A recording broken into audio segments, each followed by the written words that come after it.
Our next speaker is Terry Easton. I can say only a little bit, but I'm sure he will tell you a little bit more about himself.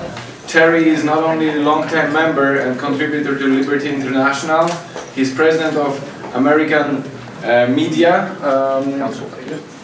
Council, which is a libertarian, free market-oriented NGO that is promoting free market, individual and personal messages throughout the media, which is TV, radio, internet.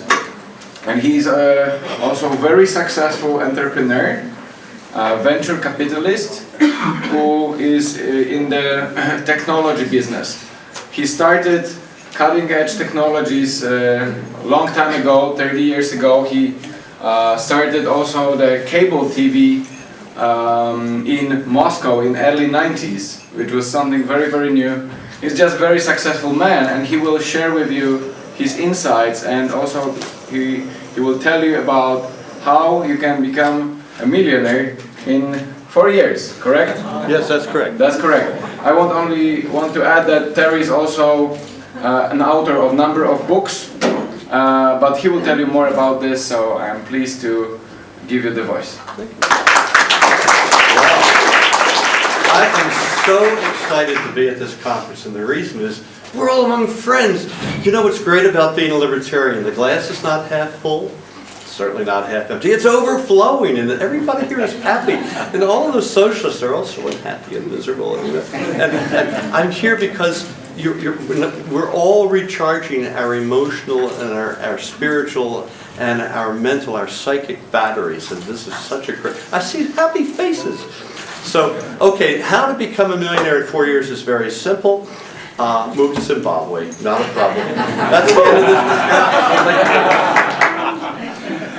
I'm also the U.S. publisher of The Adventures of Jonathan Gullible, which we love. Thank you very much, Ben, for giving me that honor. And also we publish Liberty Publishing as our company. We publish a number of other books. One is The Logic of Classical Liberalism. This is by a French philosopher, Jacques Legrand, which was sponsored by Liberty International. And then my own book, the last one I wrote, was Refounding America, a field manual for patriot activists. It's actually a libertarian treatise, and you can see the concept is that all of the dollars are flowing down into the White House. This was written back during the days of Obama. So, of course, this administration is so prudent and wise, it's not spent... Oh, wait a minute.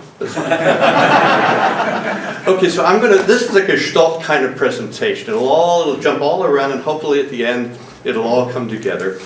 And I should cover you my bias is I believe that there is a greater mind or God, and therefore in the long term we're all dead, by the way. In the long term, everybody in this room will be dead, but in the short term, time is the only thing we really have possession of in our life. And the problem is people think that you can save 5 minutes now, like you put it in your pocket, and you can spend it at 2:30 this morning.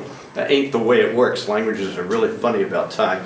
So we're here. Why are we here? I think as a group, first of all, kind of the big questions. We're going to try to do this at 10,000 meters as we're flying along, and then we're going to get down to about 1,000 meters, and then we'll really get down not only to the forest, to the trees, we'll get down to the weeds, and we'll fly along in a meter or two, and hopefully we won't crash this conversation. So, the philosophy of life. Why are we all here? Not just in this room, but here. Two reasons I believe. The search for truth, you know, that's what the Homo sapiens is about. We're curious, a lot of people. And to love, the flip of the coin.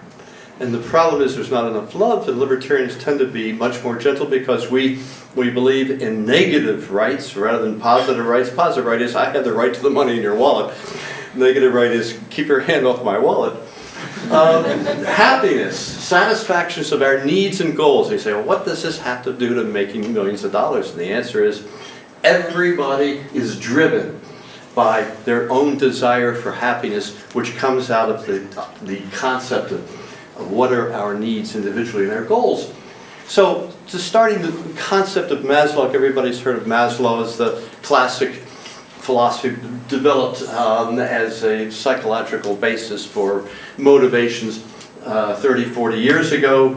They started out from the bottom to the top, the most important thing physically, most fundamental motivation is we have to breathe air. And if we have 2 minutes worth of not air to be able to breathe, everything else is completely unimportant for that 2 minutes except that 2 minutes. And then after that, you could have to drink water for a few days. If you don't do that, you're dead. And then after that, food, you climb up from the physical needs. And then safety, you don't want to be mugged by the person down the street. We don't want to have swarms of swarthy Canadians about to swarm over the border to rape and pillage our women. That's why we have an army, so we buy into this concept of safety. I don't want to have the guy down the street steal my automobile, and so we have a police force. You know, it kind of builds from that. Love and belonging is the next hierarchy up. They're backwards here, of course. Self-esteem, esteem, and finally, spiritual motivations, self-actualization, metaphysical. And so, what is metaphysical? What is the goal? The goal is to be happy. I'm still seeing smiles, it's good. So, if it's to be happy, these are all ideas, these are metaphysical concepts. And another thing, of course, is we like to get stuff, physical stuff. That makes some people happy, especially people selling television commercials of things that you got to buy if you're going to be a real person. Remember the I Can't Get No Satisfaction? It was one of my favorite songs. It was on my playlist in the car by the Rolling Stones. I should have had that as a clip. Get No Satisfaction. I had to pay royalties to them that played here. Where the man on the radio comes on and tells me what kind of shirt I should wear, what kind of cigarettes I could smoke. You can remember how old that show was, that song. So the two fundamental laws of life, I think, kind of key into this. And there are two fundamental laws which really are the basis of almost all civilizations and legal systems. The first one is very simple. It's been the motto for 400 years of the London Stock Exchange. My word is my bond. It's simply do everything that you've agreed to do. It's the basis of all contract law. If you're not going to agree to do it, well, don't enter into it in the first place. It's a voluntary process, voluntary relationship. The second thing is do not infringe upon another person or their property. So basically, my right to punch you in the nose stops at the tip of your nose. And I certainly don't have a right to steal your stuff, whether it's me individually or me collectively. So in a just society, these two laws, these two fundamental laws, have been around for thousands of years. A just society recognizes that property rights are respected. And so there are three kinds of property rights. And you don't even need the first part. Really, it all comes down to property, as we know, and how we define property. And property is this primal property. You, me, my body. So in a just society, I own my body. I'm not a slave of someone else. Slavery is not acceptable. I'm not the property of the owner. And in a just society, a collective group of people can't get together and 51% of them vote to draft me into their army. Same thing, this is my property, it's not mine if I can be drafted off to somewhere else. But then what makes us different from the other animals? Well, what makes us different from the other animals is we're here actually exchanging communications in a sophisticated language and dealing with ideas. Well, maybe other animals are able to do that, but we haven't been able to reach quite into the minds of other animals. And so the thing that makes us unique as Homo sapiens species is the ideas. So if you're a person who has a hectare of land out with trees on it, you can visualize a log cabin in over tens of thousands of years. Given enough time with your own physical body, you can cut down the trees. Might take you a while if you're using, like Jonathan Gulliver's watching these people whacking on the trees. But if you invent something clever like one of those things with a piece of metal, my God, you might be able to cut down a tree in a day, not a month. And then you could build a log cabin. And that's not primal property. That's really not even primary property, which is primary property is the idea in your brain. That's secondary property. The house burns down, given enough time in your life, you can build another one.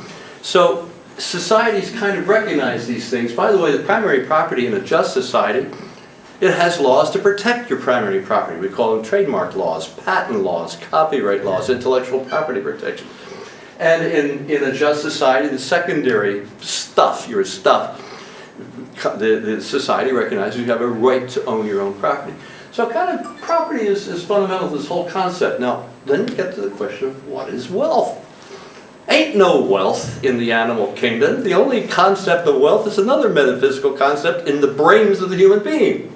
Right? Wealth is something that's an imaginary concept. And of course, therefore, some different people have different opinions on what wealth is. So if you believe that wealth is a fixed pie, like the good old socialist does, then taking that piece of pie that I'm going to eat is taking it literally out of your mouth. But of course, we know that that's a false analysis, that in fact wealth is infinitely expanding, because it's a metaphysical concept. And that's why you can create enormous amounts of wealth, trillions of dollars worth of wealth in the past 20 years, the United States alone, from organizations that invented new wealth out of nowhere. For example, Google, Facebook, Apple, Microsoft, goes on and on and on. Amazon, $1 trillion business. Apple didn't exist, and suddenly it's created huge amounts of property, of wealth, of income. So the pie ain't fixed. It's infinitely expanding. It's only limited to the imagination, I think, of the people. I want to talk about Harry Browne and harrybrown.org. Harry was a friend, and I miss him deeply. He was a libertarian. He wrote a wonderful book called How I Found Freedom in an Unfree World. Millions of copies were sold. It was a New York Times bestseller list. You can still buy it. Harry wound up becoming the presidential candidate for the Libertarian Party in the United States, and ran for a couple of times. We helped raise money for him in California. We miss him a lot. He wrote another book, however. He wrote many best-selling books. He was a multimillionaire. He was a financial advisor.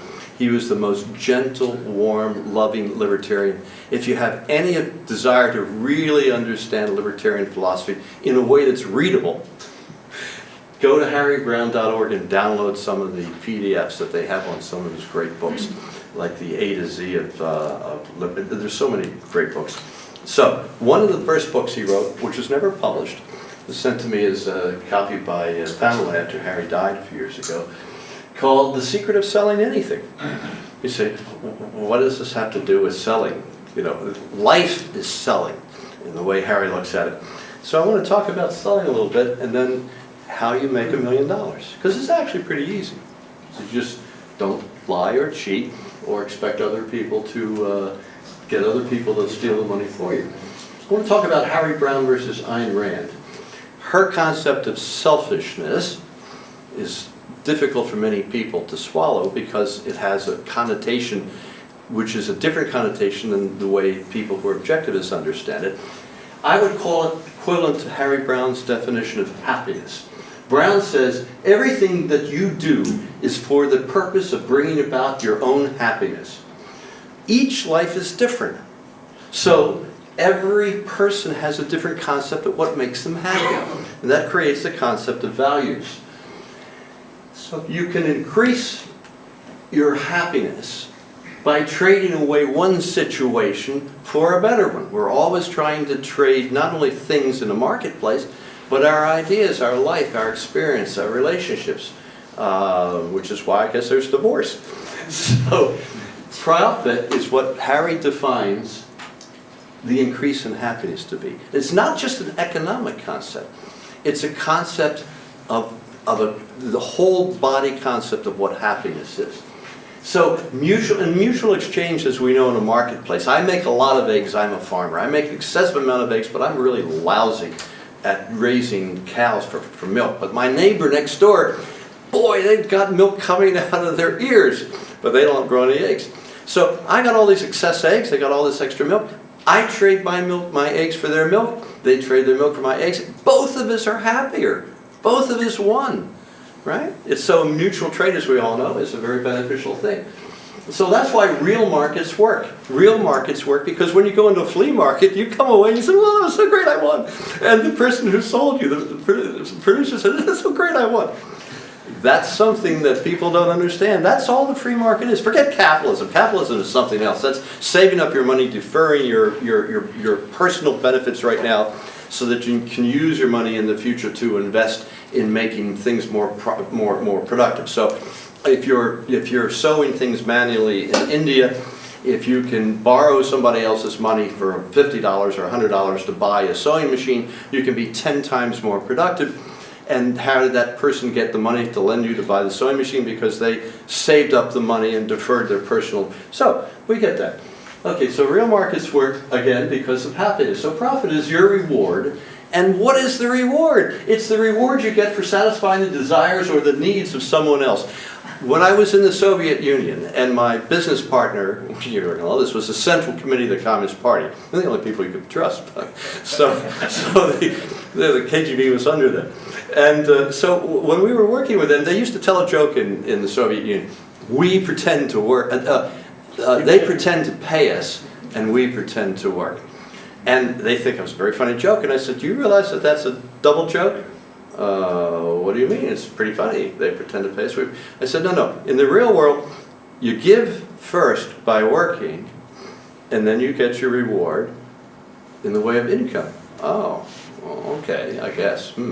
So in the real world, the producer delivers something of value, and then the consumer gratefully pays the money for it.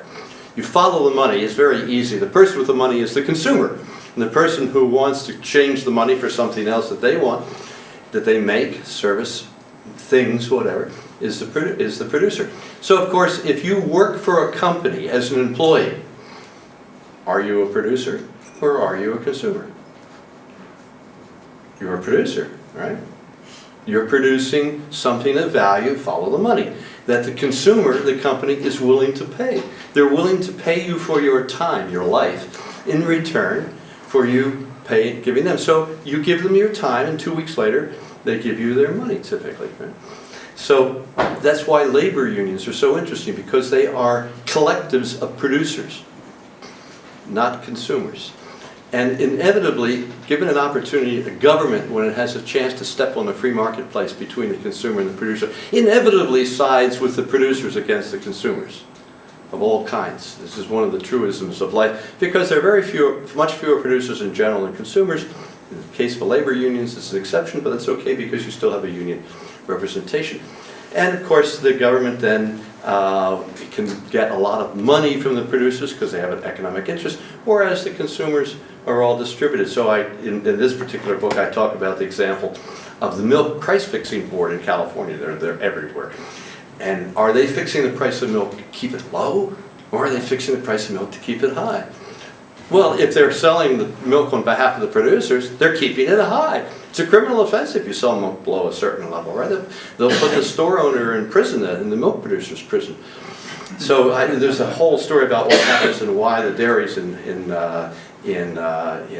parts of Africa have been destroyed because of the California dairies making so much milk because it was price fixed at a high level that they wound up with excessive amounts of milk powder, and then they got the government to buy the milk powder and ship it overseas, and they gave it away for free. And the last time I checked, free always seems to be better than 10 cents per gallon of milk in Africa. And so they would get perfectly good, healthy milk in Africa, and they wouldn't drink that. They would get all this milk powder, and they put polluted water in it, and people are having all kinds of diseases and problems, and all the dairies go out of business. Unintended consequence. But the socialists, they look at, hey, we're helping all those poor, starving babies in Africa. And no, you're not. No, you're not. You're replacing one disease with another, and meanwhile, you put all the dairies out of business in Africa. So, going back to profit, is your reward for satisfying the desires or the needs of someone else. First, you give something to the civilization, to the society, to other people, and then they reward you with money.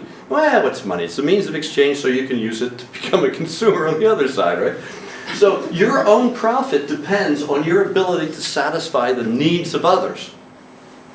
Even if you're a dictator, I have to give them something, gruel, let them eat cake, and I have a police force and all those other people with guns to protect me, but still I have to provide something to the needs of others, not much. But in our case, almost none of us produce more than 1% of the things that we consume. That is substantial less than 1. Everything other people produce for us, and ultimately it's people. It's a factory with machinery. Who built the factory with machinery? People. Well, the robots built them. Well, who built the robots? Well, it's the bootstrapping problem. Eventually, it's people. They climb down the tool level. It's eventually a person with a screwdriver and a hammer. The first tool goes back 5,000 years ago that was built to build this robot, and each generation has another generation tool behind it. So if we're all consumers, 99% of everything comes from others, and therefore the secret to success, Harry Brown argues, and I agree, is, first of all, find out what people need, then help them get it. Geez, that doesn't seem so complicated, does it? Yes, it is. Life is selling in the best possible way, he argues. Remember, he was, to me, the libertarian hero. I mean, Harry Browne is the libertarian. How I Found Freedom in an Unfree World was the New York Times bestseller book for half a year. So the first thing he says is listen to other people's needs. They'll tell you what they need. They may not tell you directly, but I'd sure like to have something in my hand that freed me from having to go back to my office or my home to make a call, a telephone call. I'd like to be able to do it anywhere. And I'd like this thing to also, when I push a button, turn on to be a flashlight. Oh, and while you're at it, can I also have it take pictures? Oh, and while you're at it, can I also use it to access the internet and read the world's history books and everything else? And can it play music for me? Yeah, sure. Not a problem. Nobody knew that the Apple iPhone was something they wanted. Actually, Steve Jobs knew. He wanted something like that, the everything terminal, and then he created it. So the producer, he came up with an idea. He said, because, you know, everybody's kind of like me in some ways, so if they'd want, I'd want this, probably other people would. He was right. And then suddenly there's this huge demand for iPhones, creating wealth and a demand for something, a product, which solved the need that people didn't even know they had. But they had the needs. They didn't need the machine. The machine is a means to an end. They had the needs, and the needs are huge to be social, because we all like to communicate with everybody else. So listen to other people's needs, summarize their motivation, especially back them if you can, present your solution or idea or product, and then answer their questions by educating them, and then finally close the sale. Would you like an installment? Would you like to pay me cash for that iPhone? By the way, the next model is going to be $1,000 instead of $700. And there's a wide waiting list around the corner, even for that. So I would argue, a friend of mine does, Bob Block, that there's 7 future technologies that will answer some needs. So if you want to kind of guess about what's going to drive stuff, and we seem to be stuff-oriented, everything is physically oriented at this planet, supercomputing, biotechnology, nanotechnology, robotics, manufacturing on demand, 3D printing, right? Communications, and super cheap energy. By the way, of course, energy is so obvious. Energy is what made the United States the power it is. It's what made, you know, most of the Western civilization, because it got real cheap energy for 100 years, 150 years, and we can still have real cheap energy. It doesn't have to be as expensive it is in California, which is like 6 times what it is in some of the other states. It's more expensive than electricity here. Do you know how much electricity is for a kilowatt hour? It's 1,000 watts an hour, typical measurement for electricity. In California, for residential users who use any kind of minimum level, it's about 30 to 35 cents per kilowatt hour. That means 100 watt light bulb on for 10 hours, you cost 35 cents. I get an electric bill every month of about $500–600. So, here's some applied strategies now. I'm trying to do this in as quickly an order as I can. The first thing is, if you're going to make the billion or the million, and you can, by following the strategies, find, it's so trite, it's so simple. I'll get to the slide in a minute. Find a need and fill it. You know, figure out what somebody else wants, and if what they want has a high need to them, and if you can provide the solution to that, you will be rewarded with an enormous amount of money. So in the United States, American football has 2 quarterbacks on the team. They're making millions of dollars each, and teachers are making maybe $30,000 or $40,000 each, right? So who's got higher value to all of the fans watching? The answer clearly is the 2 people who are quarterbacks who are smashing into each other, but also strategies and dealing, not the teacher in the government school. An interesting comment. So one of the things that's happening in the U.S. and all over the world is homeschooling, because it's legal in the United States. Millions of kids are now being homeschooled. Turns out they're better psychologically adjusted because they're not going to government schools where there are thugs around, you know, fellow students and teachers and others. And they are tend to be brighter. They tend to be better socially adjusted. They tend to have more interaction with other people, like themselves, and other families get together and form groups. This scares the heck out of the Germanic school system. Remember who invented the schools? The modern school system was invented by the Kaiser, right? I think, last time I checked, this is a Germanic school system. We will all march together off the end of the platform. And this is fine if you're Teutonic, and maybe even not fine there, because there are a lot of people in Germany who would say, can I homeschool? Yeah, I'm sorry, another country. 9. So here's the strategy in the application of solving the problem and creating a business environment and a structure so you can make a lot of money. Number 1, tell stories. Everybody loves stories. You know, I'm telling you a cold, boring presentation, but I dance around and tell you little stories. I had this experience, that experience, stuff like that. We're all storytellers. I fought this concept for years until my wife reminded me, silly boy, it's all stories, man. You know, because I grew up as an electrical engineer and then the technology and the university professor and all that stuff, so I could hide away. But it's just all stories. This is why soap operas are so popular. In every culture, in every planet, I'm sure in Poland here, there are lots of soap operas, both at day and night, where they're continuing on stories, relationships, people. Second is the hub and spoke company structure.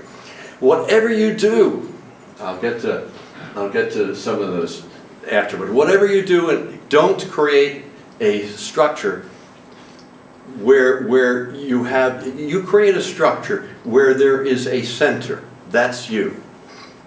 And everything else you do, you contract it away to other organizations who are experts at doing that. You want lawyers? Don't hire a lawyer on you. You have a lawyer. Want an accountant? Hire an accountant. A firm. Manufactured. Other people do that. Subassembly. Apple doesn't build the Apple iPhones, right? How do they possibly make money? Gosh, because they're much higher up in terms of the intellectual property rights. They're licensing technology, they're licensing patents and copyrights. Somebody else can make a few bucks or a few pesos or whatever they are, making these iPhones, a few yuan. So the next thing then is hub and spoke. You are at the center, and you have this structure where you should be just you and a couple of other people, and everything else is done contraction, which is so brilliant about the idea of creating the past talk is marvelous, creating a city where everything is contracted out to other people. That means and of course you can't create a virtual business out of a city because it's actually got physical property. But the best kind of business is a virtual business. You know, when American airline, there's a very famous American airline called JetBlue. It's a domestic airline in the United States. They turned on about 15 years ago or so. They had 600 reservation agents the day they turned on. Not a single one of them was in a building that was owned by JetBlue. All of them were working out of their homes. All over the United States, in fact, some of them in other countries. Hello, JetBlue, may I help you? Yes, I'd like to make a reservation between San Francisco and New York. No problem, sir. What are you doing? Blah, blah, blah, blah. Why? Well, what's that little sound I heard? Oh, that's just my baby crying. Don't worry about that. Oh, okay. And then, can you transfer me to supervisor? Hold on. Supervisor? Where are you? Well, let's see. The reservation agent you just talked to was in Hawaii, but I'm actually in Texas, y'all. So virtual businesses work. Now, you couldn't create a virtual business 20 or 30 years ago. Why? The internet didn't exist. And so the solution is use the internet. And people are, where's all the money happening? It's happening in the virtual world, virtual business. Huge, tallest building in San Francisco now, just got opened about a year ago, called the Salesforce Tower. This is a building that's 60, 70 stories tall. What are the Salesforce? This is a company that didn't exist 20 years ago. It's worth billions and billions of dollars. It's a B2B, business-to-business company, providing virtual services, basically. How to manage your company better. So the other thing is, please don't hire people to sit in seats there at your office. Even if it's not your office, it's their home. Don't hire employees, right? Have contractors. Now it's more work to hire a contractor because you have to think about, well, what do I want them to contract? What do I want them to do? You have to front load the problem and figure it out and solve it. But once you work with contractors, and they're enormous, we have a business in Houston that my partner, who is one of my former students, unfortunately we have some employees in the business. I mean, he's gone over to the socialist. He's a libertarian, lifetime member of the National Rifle Association, but it doesn't matter. He has employees, but we have maybe double or triple the number of people who are contractors all over the world, and some of the best ones are in Romania, interestingly enough. So the other thing is, if you're going to do something, do it like the two people who started Yahoo, the two people who started Google, the two people who started Microsoft. Have a partner. It's like a life partner. Usually two is better. I know there are exceptions. Apple was two people. I know there are exceptions, like Facebook is a single person, kind of. But it's better because especially when you're involved in relationships, talking to other people, you can't think when you're talking. You realize I'm not thinking, just playing back a script in my brain, kind of trying to dance around, pausing every once in a while. So when you have two people, one person can actually be thinking while the other person is talking, in theory. So the other thing is sell time, not things. The most profitable businesses to be in are businesses that sell time. What do I mean? Companies that rent automobiles, companies that rent space like this hotel and this room and the rooms that we're staying in, companies that rent television time, companies that rent radio time, companies that rent cellular telephone time. I used to be in the cellular telephone, we used to own and operate cellular telephone companies throughout the United States. And so time is great. And why is time so great to sell? Because it continually repeats over and over. Next minute is another minute for sale. It's a never-ending product. Whereas things, you got to make a widget like a book. You got to inventory it. You got to play with it and sell it. And it's much better to have an electronic version of this thing than the internet can give you a billion ones of them. It only takes a few seconds to download, and especially because the internet is such a socialist system, everybody pays for it collectively.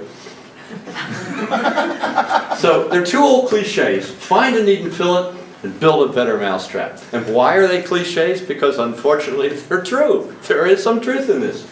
So solve a big need and you will be rewarded big time. Solve a medium need and rewarded medium time.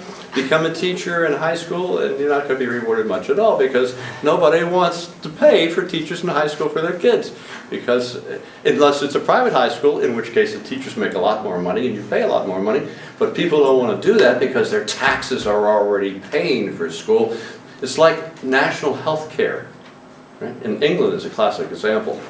In national health care, people don't go to private hospitals because they'll be willing to wait and spend their time, the only thing they have in their life, for 6 months to get a hip transplant, rather than go down the street to the private hospital, because they have private hospitals in England as well, where they'd have to pay not a lot of money, a tiny bit. But why should I do that? It's free! Okay. I mean, I've already paid for it in my taxes. If you're a little more subtle, okay. Yeah, I get it. So here is the next thing then is the conclusion of all of this stuff. If wealth is a metaphysical concept and you want to make money, you figure out what it is that people want and then you give it to them. And the most profitable thing that people want is something that's going to make them happy. You don't know what's going to make them happy. I'm not even sure what makes me happy day by day because the needs vary. And of course we all know what economics is. And economics is a process for managing shortage.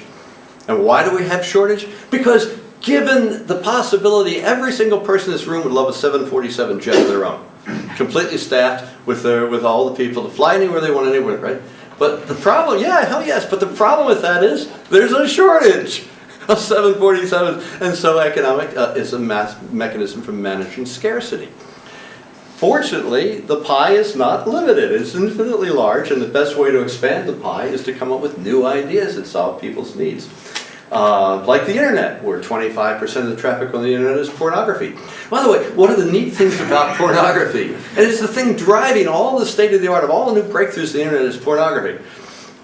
I don't know of any other mechanism that can use the internet to instantly generate remote control, a physiological reaction to the viewer. Think about that. Oh boy, I'm going to read about economics. I know what that physiological. I know what that one is.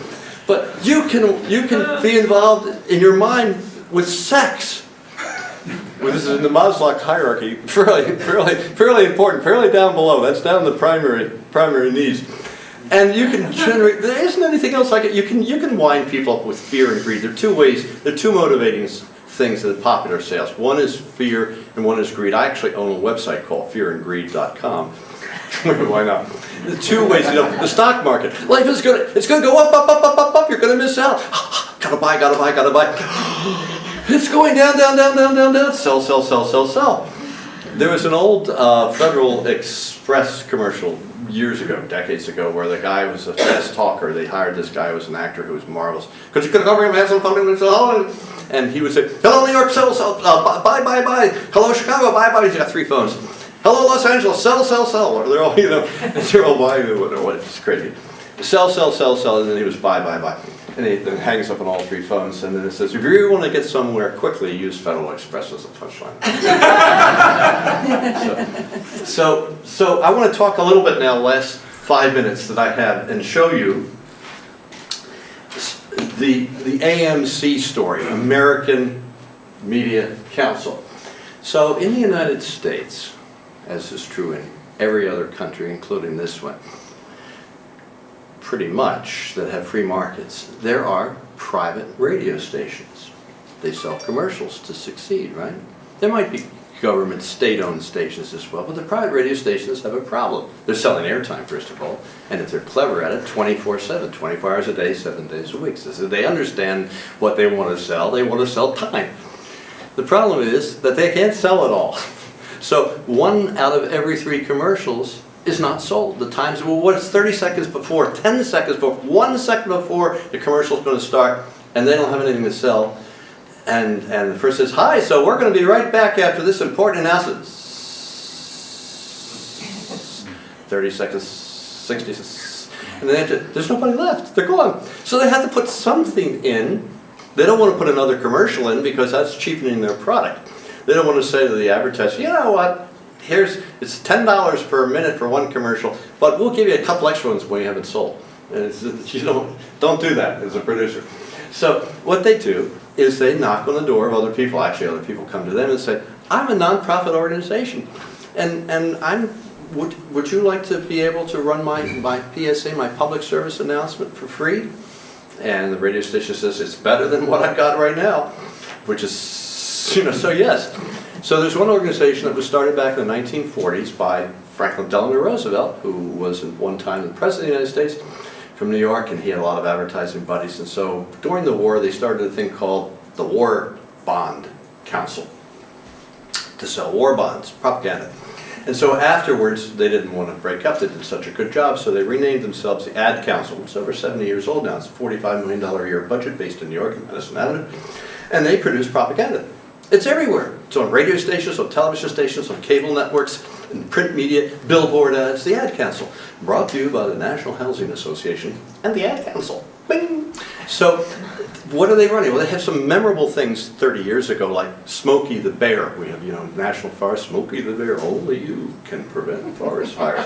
And then they retooled that to only you can prevent wildfires, And then you had the crash dummies where they're being crashed. They said, "Buckle up for safety with the seatbelt." They had all kinds of things. They had the crying Indian who was talking about how the destruction of the national parks was so sad. The national parks, the government agency, the Interior Department, presented that.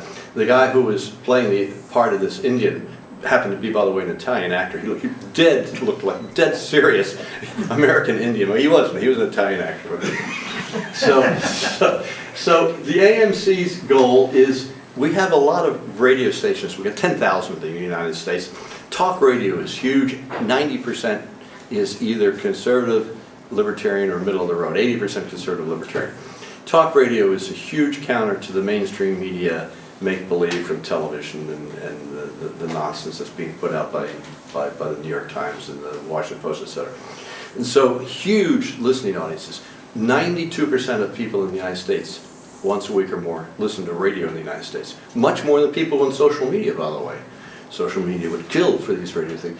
And so they run ads, and they get them delivered by this wonderful progressive organization whose board of trustees reads like who's who in the Democrat Party, based in New York City, and and we think that every Hertz should have an Avis as a competitor, and so we're now there offering partnering for media organizations, which are nonprofits, funding resources, and this would work with any country that has private radio. Airtime to broadcast to everyone, not just narrowcast. So if I have 5 minutes left, what I want to do, if you have permission, is to play this little whiteboard video, which may or may not start. I think it will. Maybe. Yes. So here's the problem. Today's America is divided in two. Those who believe that government is the answer to society's problems, and those who know that individuals and communities are best able to lead the way to prosperity. These groups think quite differently, and their values often do not align. One believe that government protects them. The other think that government is the aggressor. President Ronald Reagan once said, "The nine most terrifying words in the English language are, I'm from the government and I'm here to help." Society should be directed top-down by smarter elites. That government ownership, collective rule, situational ethics, and taking from Peter to pay Paul is the only solution. The other group believe that societies can thrive through voluntary efforts and solutions provided by individuals and families coming together, bottom up, to solve our problems, evoking the same spirit which built the United States. This group knows there is prosperity for all when there exists private enterprise, free market competition, religious freedom, and individual responsibility. Many libertarian and conservative nonprofit organizations conduct important policy, legal, and public outreach to share these principles with the American public. Like here. They seek to teach people about the U.S. Constitution, our inalienable rights, and how the Bill of Rights protects our individual freedom. They talk about freedom of speech, freedom of assembly, freedom of worship, and protections against a thuggish police state, all the blessings of liberty. The rights that let us be left alone to raise our families and be free of unelected bureaucrats and out-of-control regulations.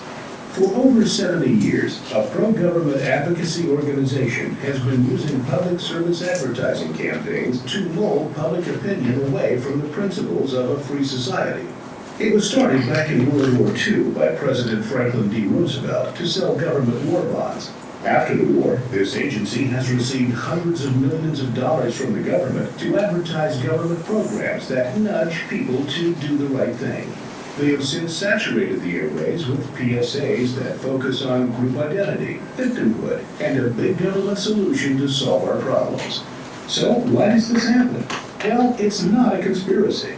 These PSAs run for free on all stations and formats, on any unsold commercial time. And although these PSAs may be well-made, win awards, and provide some societal good, they have an agenda: big government. They only work with government-funded, progressive nonprofits and government agencies, and do not provide PSA services to nonprofits promoting liberty. Until now, they have had monopoly of free airtime given to run PSAs. Until now, station program directors had little choice on what kind of PSAs to run. This is why you hear progressive PSAs running during shows like Rush Limbaugh, Sean Hannity, Mark Levin, and Michael Savage.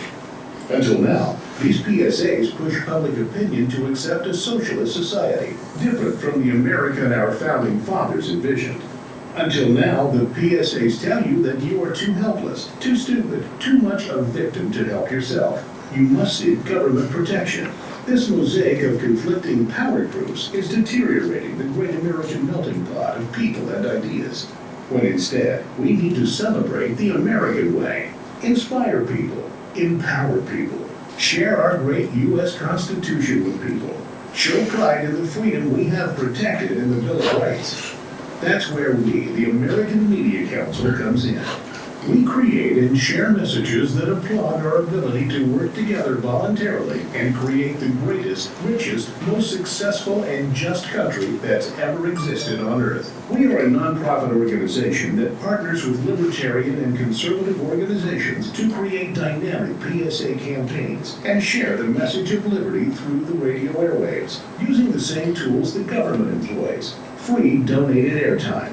Over 92% of Americans can be reached through the radio, beating out every other media. That's over 270 million people tuning in each week. The top radio formats are news talk and country, both with a huge majority of talk radio programming and listeners aligning with the ideas of individual liberty. That's why we've selected these formats to release an onslaught of national PSAs. In partnership with libertarian and conservative organizations, we are bringing attention to crucial issues like free speech, economic freedom, and constitutional awareness. So, how do we work? We partner with libertarian and conservative nonprofits, build innovative, optimistic, educational PSA campaigns, and release them through a national network of our media partners. We are the link between nonprofit organizations and station managers, ad agencies, networks, and on-air talent that all help spread the message. We produce to-the-point, entertaining, topical, and pro-freedom PSAs, and we do it at no charge to our nonprofit messaging partners. All our PSAs direct listeners to a campaign website where they can learn more, become actively involved, and exercise their rights, and share our PSAs through their social media. Our mission is simple: to reach Americans with positive messages of freedom, personal responsibility, and how to live the great American story. PSAs have proven to change society. Now it's time to change it back and use this valuable tool to preserve and protect our rights and create opportunities for all to prosper. Learn more about the American Media Council, how to support PSAs promoting freedom, and how to get PSAs played on your local stations. Contact AmericanMediaCouncil.org or call 1-800-USA-7570.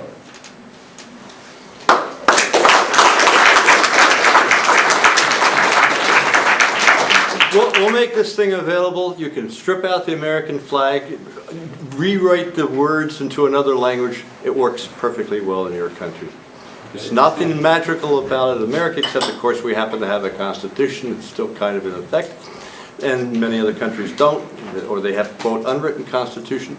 But the idea is everyone here in their own country has the permission and the ability to put together their own outreach to everyone, not just through podcasts, not just through narrowcasting, but to everyone in the audience. And the interesting thing is, people actually like the idea of being personally empowered, because everybody hates when you scratch the surface. Even the people who are the rent seekers, even the people who are on welfare, even the people who are the government employees, they still all hate the system.